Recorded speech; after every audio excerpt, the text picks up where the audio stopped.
to Consultant's Corner. I'm Rebecca Brizi. This is my corner. I am a consultant. Have you ever wanted to hire somebody entrepreneurial? When a business owner is hiring, they say that they want to hire somebody with an entrepreneurial spirit, an entrepreneurial approach. There is a fundamental problem with this approach to hiring, however, and that is that you are not, of course, hiring an entrepreneur. You are, by definition, hiring an employee, which is, by definition, not an entrepreneur. Right now you're thinking, right, but I meant entrepreneurial, not entrepreneur. It's more of a personality type. Right, but the entrepreneurial type is more likely to be an entrepreneur. So why is this the type of person that you want to hire? Because you want somebody who's a self-starter. You want somebody who's a go-getter. All right, that sounds kind of good, superficially anyway, but what does it mean? How does it apply to the job that you have? And remember that ultimately, you do want somebody that will follow your directions. I'm not saying that you are wrong to want to hire somebody entrepreneurial. What I'm saying is that you're using the wrong word. So here's what I want you to do with that word entrepreneurial. First of all,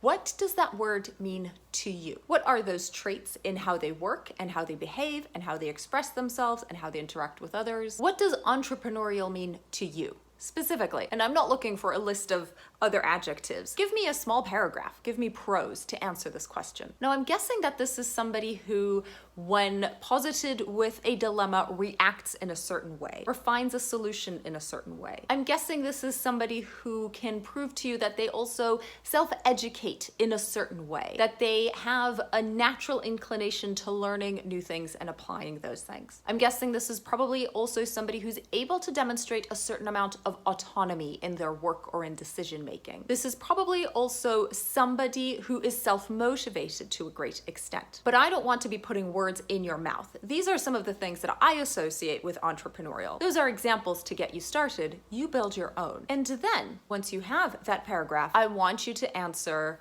how do you recognize it? What will you be able to see and to hear that tells you that a person is entrepreneurial? You want to describe specific behaviors. In the workplace, what is this person doing that you will see that will confirm to you that they are entrepreneurial? And it's fine to put context around that. In this type of situation, I would expect them to do this, that, and the other. What are the things that they are saying that you will hear that tell you that they are entrepreneurial? What does a person who is a self-starter and a go-getter do and talk about that confirm that to you? So what does entrepreneurial mean to you? How do you recognize that? How do you observe that in somebody? And make a list of those observable traits and observable behaviors. And then find a new word to put into your job descriptions or to use while you are hiring. Don't say entrepreneurial. Rather, with this new description that you've put together, find a word that more specifically describes that thing. It is also okay to use more than one word.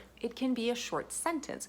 We're looking for somebody who is 5 or 6 words. That is better for you if it is more specific and is going to get the right people to apply for those jobs and to come sit in front of you. And this is all about hiring the right person the first time. So stop looking for somebody who's entrepreneurial. Start looking for somebody who is fill in the blank with the exact description of what you are actually looking for, and then go out and find that person. They are an employee, and as much as you want them to be self-motivated and autonomous and all those other things, you also want them to listen to what you tell them and to be a team player and to interact well with others and to know when somebody else's opinion has to supersede their own, and so on. Build all of that into your job description, and that will get you the right person for the job at your business. Write it out and let me know how it goes. Feel free to share those descriptions in the comments here, and we can talk back and forth and see if they make sense and if they really will attract the right people. And I will see you back here next week for our next video.